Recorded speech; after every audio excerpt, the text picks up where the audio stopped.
Olá pessoal, tudo bem? Sou o professor Gepeto de Física. Pessoal, vamos lá? Mais uma revisão geral para o EAN, né, para o concurso do EAN, que vai acontecer no dia 11, que vai ocorrer no dia 11 do 10. É legal, eu selecionei algumas questões aqui para a gente fazer uma revisão geral para o concurso do EAN. Beleza? Então vamos lá. Vamos ver essa questão aqui que eu peguei lá do Colégio Naval, questão bem legal. Imaginei um corpo eletrizado. Imaginei que um corpo eletrizado atraísse todos os que não são e repelisse todos os que também se tornaram eletrizados. No entanto, o que me desconcertou profundamente foi a seguinte experiência. Tendo suspendido uma folha de ouro previamente eletrizada, aproximei dela um pedaço de goma copal tornada eletrizada por atrito. Aqui, ó, eletrizada por atrito. A folha uniu-se a ela na hora.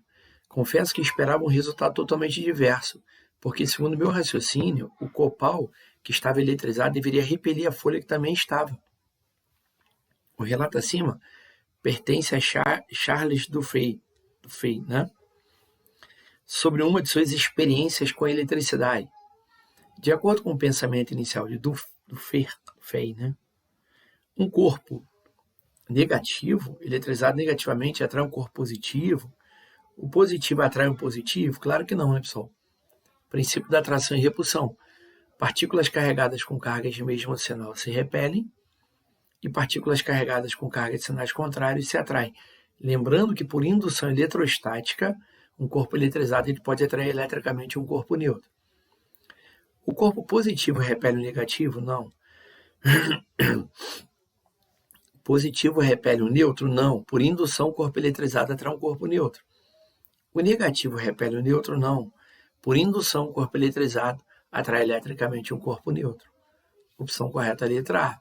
Um corpo negativo atrai um corpo positivo. Princípio da atração e repulsão. Né? Tranquilo. Questão 2. Ele diz assim, observe a figura acima. Né? Observe a figura acima. Nada demais. Aqui eu tenho uma bateria de 120 volts, uma fonte de 120 volts, alimentando um resistor Rzão e alimentando uma lâmpada que está em série com esse resistor Rzão. Né? Vamos supor que essa bateria lança uma corrente no circuito, a corrente vai passar por Rzão, vai passar pela lâmpada, vai passar pela bateria, todos os elementos do circuito estão em série. Aí ele botou, a figura representa o circuito simples porque a corrente só tem um caminho, né? Em que uma lâmpada de resistência 240 ohm está ligado a um resistor R. Sabendo que a corrente que circula pelo circuito é 0,3 A, é correto afirmar que a resistência do resistor R, né, é Rzão, e a potência dissipada pela lâmpada vale respectivamente. Pessoal, uma questão bem básica, né? Aqui você tem uma bateria de 120 volts alimentando dois resistores em série, né? Bom, aplicando a expressão geral da eletrodinâmica, que o pessoal chama de lei de Ohm, dp igual a R vezes I, né? A diferença de potencial da fonte, 120 volts. Né? A fonte está alimentando dois elementos em série. Bom, quando os elementos do circuito estão em série, a resistência total do circuito é a soma das resistências. Então, eu tenho a resistência Rzão mais, né, a resistência da lâmpada, 240, vezes a corrente I, 0,3. Bom, 0,3 passa para o primeiro membro dividindo, fica 120 dividido por 0,3 é igual a Rzão mais 240.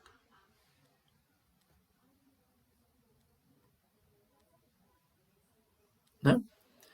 Então, ficar 1.200 por 3, ordenando as casas decimais, aqui vai dar 400, né? Então, vai ficar 400 menos 240. 400 menos 240 vai dar 160 ohm.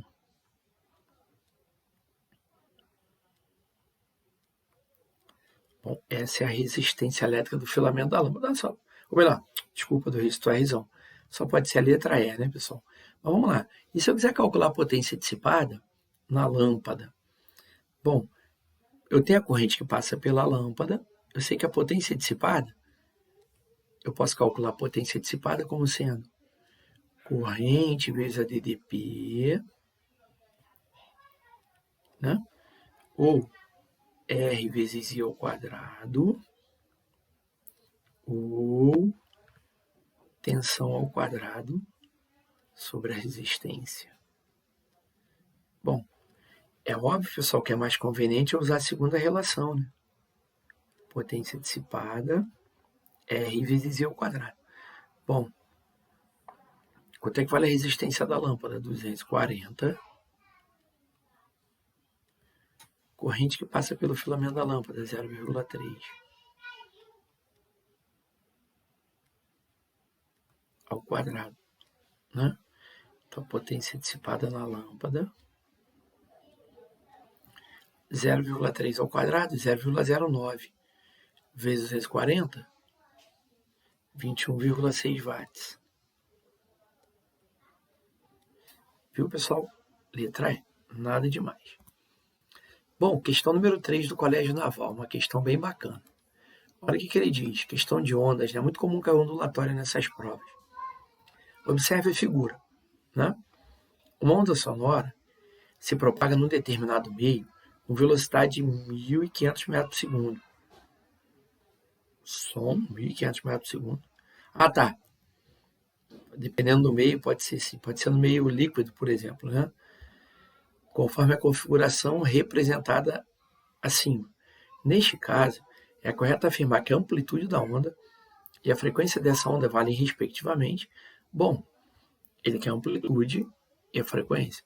Pessoal, a amplitude é o afastamento máximo em relação à posição de equilíbrio, né? Em relação à posição horizontal aqui, ó. Né? Imaginando que essa corda estava esticada. O que é a amplitude da onda? É a distância que vai da crista ou monte, né?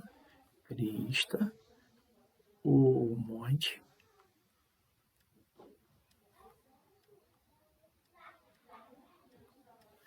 né? Da crista até a posição horizontal, aqui até a posição de equilíbrio, né? Bom, da crista até a posição de equilíbrio, eu tenho quantas quadrículas? 2 quadrículas. Né? E o desenho também mostrando que cada quadrícula é 1 centímetro de comprimento.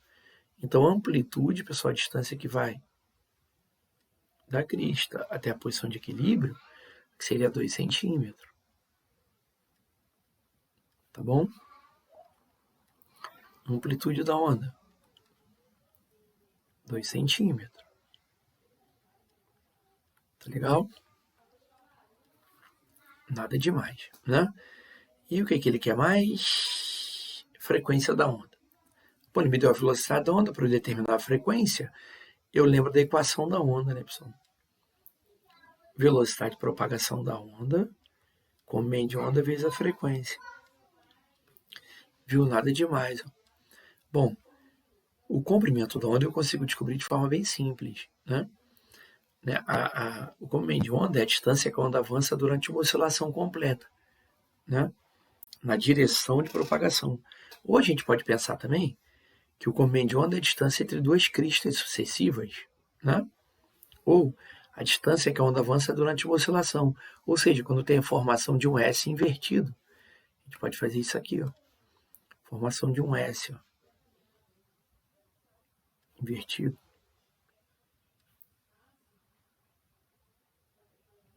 Tá aqui, ó. Né? Formação de um S invertido aqui.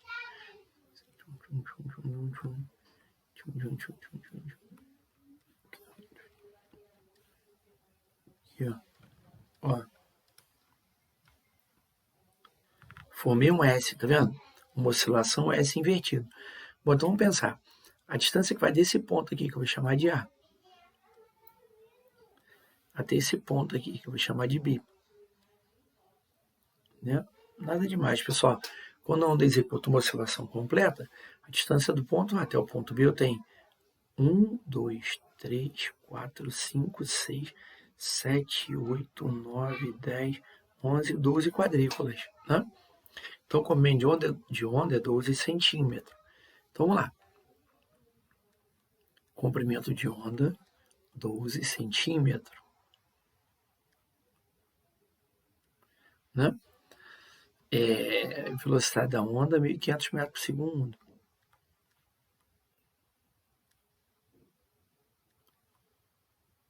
Nada demais. Né? Pronto, eu acho a frequência da onda.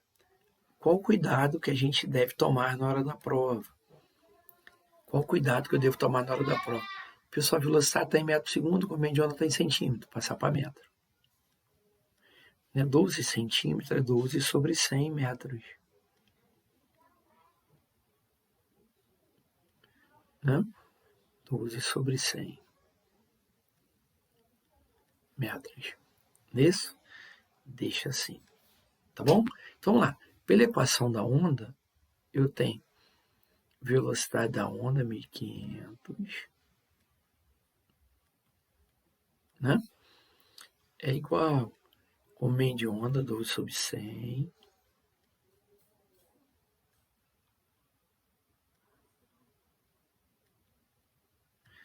vezes a frequência da onda. Passo multiplicando.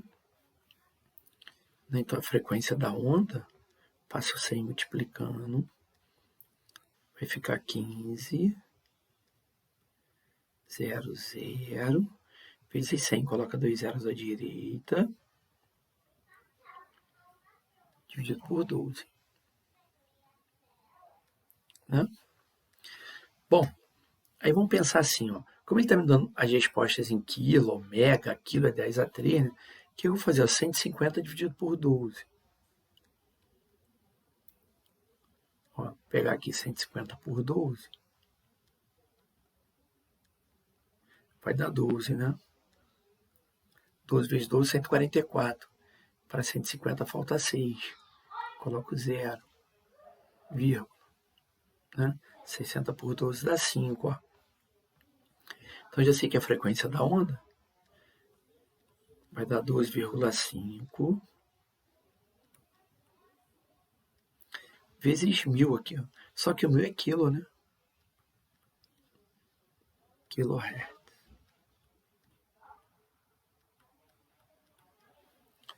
Kilohertz. Né? E a amplitude da onda? Amplitude, 2 centímetros. Passando para metro, centímetro, centésima parte do metro. Né? Ficaria 2 sobre 100 centímetros, 2 sobre 100 metros. Né? Amplitude da onda, 0,02 metros. Essa amplitude. E a frequência, 12,5 kHz. Opção correta, letra C. Tá legal? Letra C. Bom, vamos ver uma outra questão bem legal de calorimetria, né? Que pode cair também na sua prova de ano. Tá bom? Vamos lá. Observe o gráfico. Né? Aqui no gráfico, ele diz assim, o gráfico acima representa o comportamento de duas substâncias quando submetidas a uma fonte de mesma potência durante o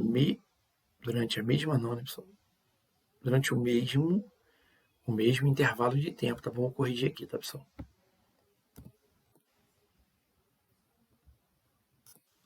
Mesmo intervalo de tempo. Bom, o que é potência? Potência da fonte é a quantidade de calor que a fonte fornece com o passar do tempo, né? Então, vamos lá. Aí diz assim, sabendo que as duas substâncias possuem a mesma massa, de valor 200 gramas, quanto vale a razão entre o calor específico da substância N e da substância M? Né? Bom, pessoal, se a gente olhar para o gráfico, ambas as substâncias estão à mesma temperatura inicial. Ao receber calor da fonte, a temperatura da substância M ela aumentou de 25 para 50, né? E da substância N, aumentou de 25 para 35, né? Ao receber calor. Isso? Observe que o gráfico está me mostrando, pessoal, que as duas substâncias absorveram a mesma quantidade de calor. 500 calorias, tá vendo? Né? A substância M, a temperatura aumentou de 25 para 50. Então, vamos lá. Então, a substância M recebeu uma certa quantidade de calor, né? Que a sua temperatura variou. Como é que a gente calcula a quantidade de calor necessária para variar a temperatura da substância? Quantidade de calor M, calor específico, né? Substância M, bota assim, vezes a variação da temperatura. A temperatura de M aumentou de 25 para 50. Aumentou de 25 graus.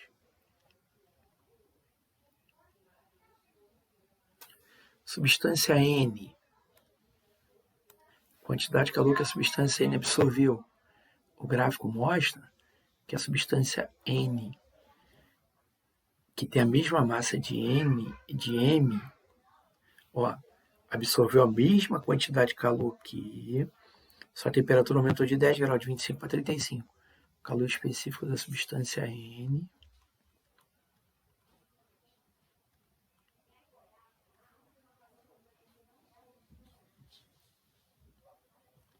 (10 graus). Não é isso? Bom, vamos lá. As duas absorveram a mesma quantidade de calor. Substância 1, a M e a N absorveram a mesma quantidade de calor. Como a quantidade de calor é a mesma, é só igualar as equações. M, calor específico na equação 1, de M vezes 25. Equação 2, M, calor específico de N, variação da temperatura é 10. M eu corto, ele quer a razão Cn sobre Cm, né? Então, passo 100 dividindo, passo 10 dividindo, então vai ficar Cn sobre Cm, ó, Cn sobre Cm, vai ficar 25 dividido por 10.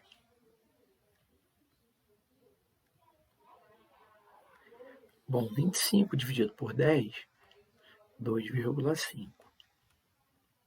Né? Bom, as duas substâncias absorveram a mesma quantidade de calor, né? Só que as temperaturas variaram de maneira diferente, porque quem tem menor calor específico experimenta maior variação de temperatura. Né? É óbvio que a substância M tem menor calor específico.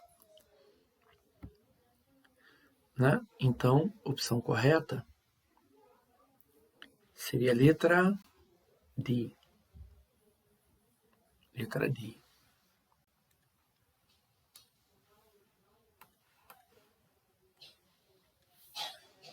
Viu? Nada demais. Bom, vamos ver agora a questão número 6, né? Também de revisãozinha para ela. Como as nuvens se formam?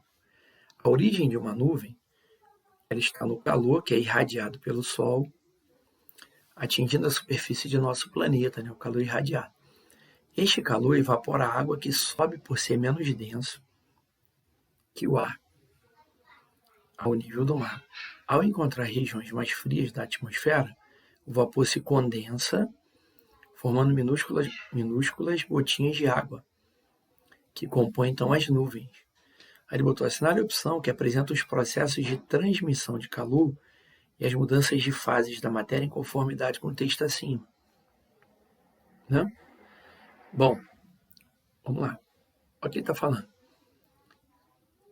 A origem de uma nuvem está no calor que é irradiado pelo Sol, atingindo a superfície do nosso planeta.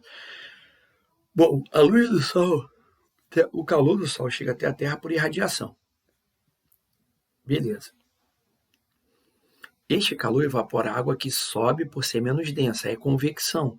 Né? A massa de ar quente, quando você aumenta a temperatura do ar, o ar torna-se menos denso, o ar quente sobe, o ar frio desce, né?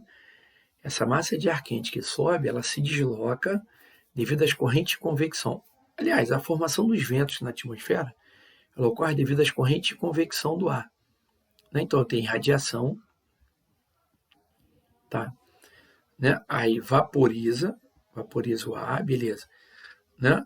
Aí o ar quente, ele é menos denso, né? Ele sobe por convecção.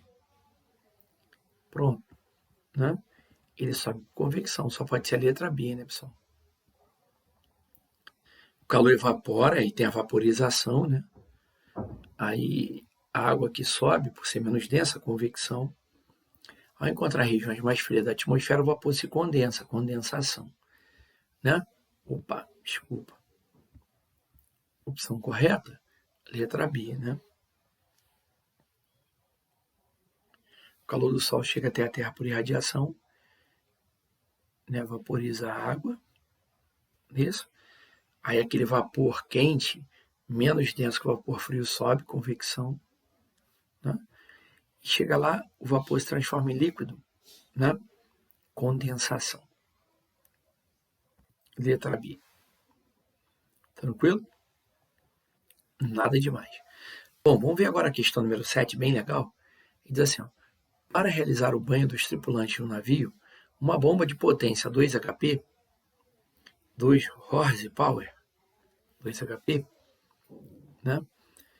Ela deve ser ligada durante 20 minutos para transportar a água do reservatório principal, água do reservatório, para os chuveiros, localizado a uma altura de 8 metros acima do nível do reservatório, né?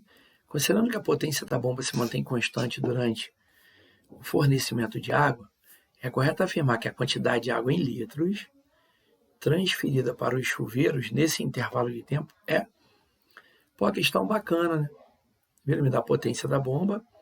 Aqui que você tem que pensar na hora da prova do colégio naval. Pô, potência é a rapidez com que o trabalho é realizado no intervalo de tempo, né? Intervalo de tempo. Bom, vamos por partes. A potência da bomba ele me deu 2 HP. Tem que passar para watts, né? 2 HP. Então, vamos lá, potência 2 HP, passando para watts, 2 vezes 746. Né? 46. Viu? Bom, essa bomba, né, ela está realizando trabalho para elevar uma certa quantidade de água durante 20 minutos. Né? Bom, você vai falar, pô, professor, mas ele não me deu a massa da água. Ué, professor, não tem problema nenhum. Ele me dá a massa, mas ele me dá a densidade e o volume. Aliás, o volume de água é o que ele quer, né? Ele quer saber qual o volume de água que essa bomba consegue erguer funcionando durante 20 minutos. Bom, supondo que a água está sendo erguida com velocidade constante, pessoal, o trabalho no levantamento de um corpo com velocidade constante eu sei calcular. mgh. Né? Outro detalhe. Cuidado, porque se a potência está em watts, o tempo tem que ser dado em segundos. Né? 20 minutos seria 20 vezes... 1 minuto são 60 segundos. 20 vezes 60. Né? Então, vamos lá.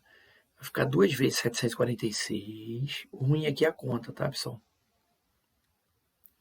746.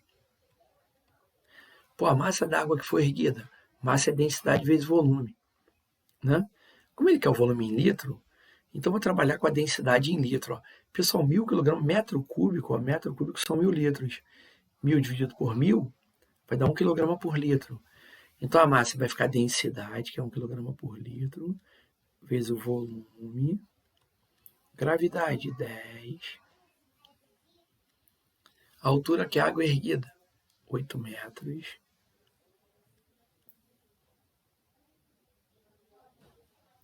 Né? 2 vezes 6, 12. 12. 0, 0. Né? 0, 0. Né? Pessoal, posso simplificar aqui, ó. 8 com 120. Então vai ficar 2 vezes 746. Vai simplificando na prova, tá, pessoal? 746. Bom, 0, 0 eu cortei, ficou 8 por 120. Ó. 8 por 4 dá 2. 120 por 4 dá 30, então dá mais. Então aqui vai dar 2 por 2 dá 1. 30 por 2 dá 15. Então aqui vai ficar V sobre 15.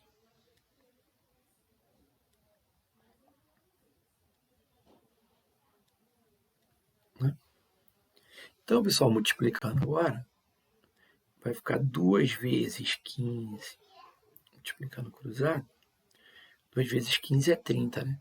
30 vezes 746, 30 vezes 746, vamos ver? 746 vezes 3.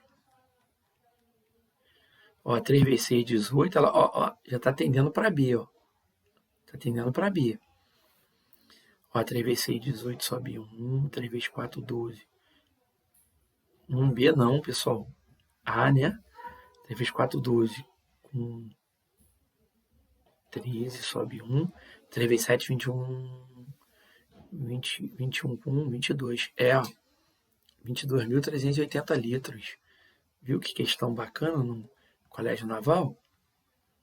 Que pode cair na sua prova de ano. Viu? Litros. Esse é o volume de água que a bomba consegue erguer. Né? Questão bacana de potência. Aqui eu estou considerando, pessoal, que essa massa líquida ela está sendo erguida com velocidade constante. Tá? Ao trabalho no levantamento do corpo com velocidade constante, mgh. Tá bom? Beleza? Nada demais. Bom, questão 8. Observe a figura. Aqui eu tenho uma figura em que eu tenho um sistema óptico. Aqui eu tenho um objeto. Né? A luz sofrendo refração. Ó. Olha que legal.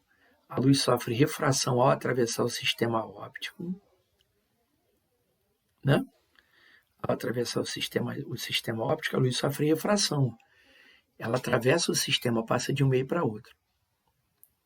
Aí o que tu começa a pensar na hora da prova? Poxa, eu aprendi que nos espelhos,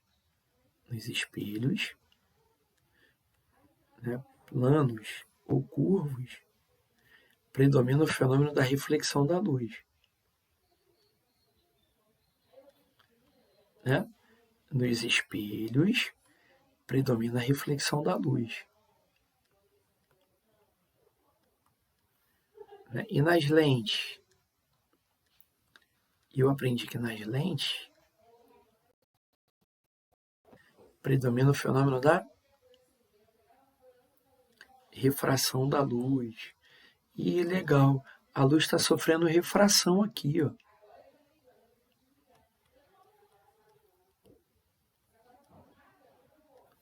Né? Nas lentes predomina o fenômeno da refração da luz. Ah, legal, já sei que esse sistema óptico não pode ser um espelho. Não pode ser um espelho. Olha lá, aí ele botou, escavações arqueológicas mostraram que há muito tempo já se conheciam as técnicas de construção de sistemas ópticos, espelhos e lentes. Acima, a figura mostra um sistema óptico PQ, imerso no ar, onde O é um objeto real e é uma imagem formada por ele, desse sistema. Observe que essa imagem é formada pelo prolongamento dos raios de luz que saem do sistema óptico. Ela é virtual direito menor.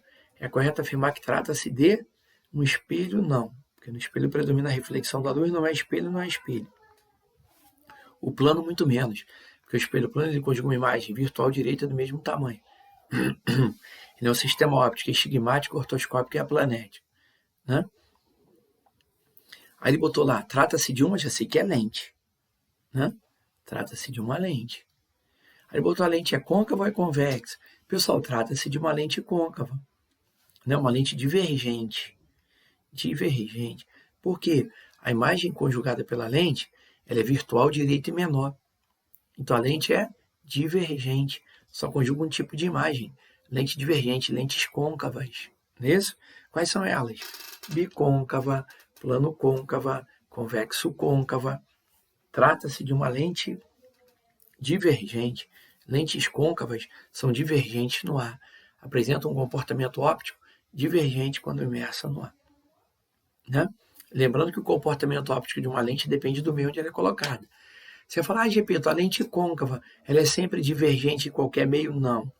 Não. Qualquer meio, não. Se você colocar essa lente numa solução de bisulfeto de carbono, por exemplo, né? Se você colocar essa lente numa solução de bisulfeto de carbono, CS2, né? A lente que é divergente no ar, ela passa a apresentar um comportamento convergente numa solução de bisulfeto de carbono. Por quê?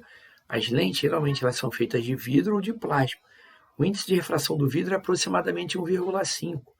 O índice de refração do bisulfeto de carbono, aproximadamente 1,7. Né? Então, se eu colocar essa lente côncava numa solução de bisulfeto de carbono, ela passa a apresentar um comportamento óptico convergente, ou seja, o comportamento óptico da lente depende do meio onde ela é colocada. Tá legal? Não é um conceito rígido. Bom, questão 9, bem tranquila também, caiu na prova da SpaceX. O espelho retrovisor de um carro e o espelho em portas de elevador são geralmente espelhos esféricos convexos. Né? Para um objeto real, um espelho convexo gaussiano, espelho convexo, ele conjuga uma imagem, né? Virtual direito e menor, né, pessoal? Só tem esse caso, virtual e menor, assim como as lentes côncavas, né? Virtual direito e menor, né? Viu, pessoal? Tranquilo? Nada demais. Né? Questão 10. Vamos ver a questão 10 rapidinho, que também caiu na prova da SpaceX e pode cair na prova de AN. Uma jovem, para fazer sua maquiagem, ela comprou um espelho esférico gaussiano, né, que obedece às condições de Gauss. Ela observou que quando seu rosto está a 30 centímetros do espelho, colocando o rosto a 30 centímetros do espelho, né, P, a distância do objeto ao espelho,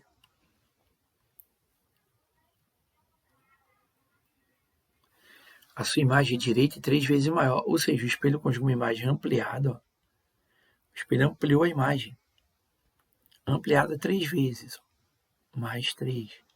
É óbvio que esse objeto está entre o foco e o centro óptico do espelho, entre o foco e o... entre o foco e o vértice, né? Ele quer saber qual tipo de espelho que ele usou e o raio de curvatura. Bom, para ampliar a imagem, o espelho tem que ser côncavo, né? Beleza. Bom, mas ele quer o raio de curvatura do espelho. Bom, para achar o raio de curvatura, basta achar a distância focal. Como? Usando a equação auxiliar. Diz que a ampliação linear é F sobre F menos P. Né? Quanto é que vale a ampliação linear do espelho? Ou melhor, o espelho conjugou a imagem ampliada 3 vezes. Então, A vale 3. 3 F, né, dividido por F menos P. Quem é P? A distância do rosto da menina até o espelho, que vale 30. Pessoal, agora é só manipulação de álgebra, né? Álgebra básica. Então, vamos lá. 3 vezes F, 3 vezes 30. Então, vai ficar 3F menos 3 vezes 30, 90. É igual a F. Passo F para o primeiro membro, 90 para o segundo membro. Pessoal, 3F menos F, 2F, é igual a 90. Né? Quanto é que vale o F? 90 dividido por 2. 45 centímetros. Legal? Bom, mas ele não quer a distância focal do espelho, ele quer o raio de curvatura.